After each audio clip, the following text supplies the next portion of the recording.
Still, knowing this president and his penchant for hyperbole, he'll probably say the state of our union is stronger than it's ever been before in our nation's long history, thanks to him. Knowing this president, he will rely on distortions and made-up facts, mislead the American people. The only question about the president's State of the Union: how often will he distort? How often will he make up facts? How often will he resort to fear and divisiveness?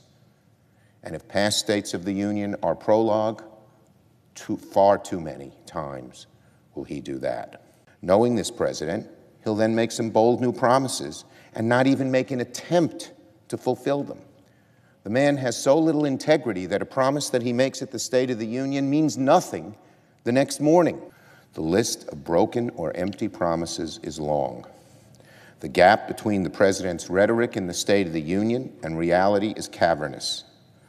Every president uses the State of the Union to set goals, but few have done it so cheaply and indifferently. Many of those promises were discarded mere weeks after they were uttered. So forgive me, but if we Democrats and the American people have real doubt about any promise that the president makes, real doubt about him following through or really meaning it, how can we not?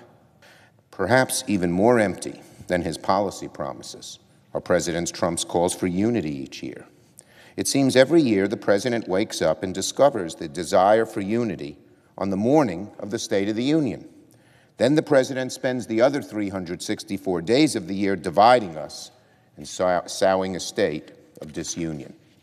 Whether that's using public servants as political pawns, the president's false equivalence after Charlottesville, his attacks on the federal judiciary, the free press, and the rule of law, or his near-daily Twitter provocations.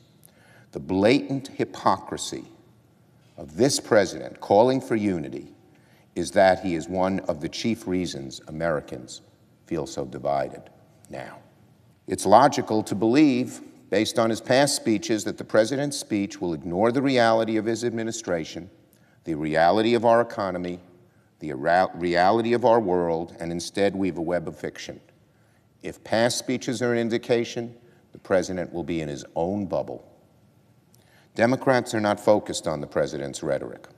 We're focused on fighting for workers in this unequal economy, fighting for American families struggling to avoid health care, fighting to bring a measure of accountability to this government, and fighting for a foreign policy that reflects both our interests and our values.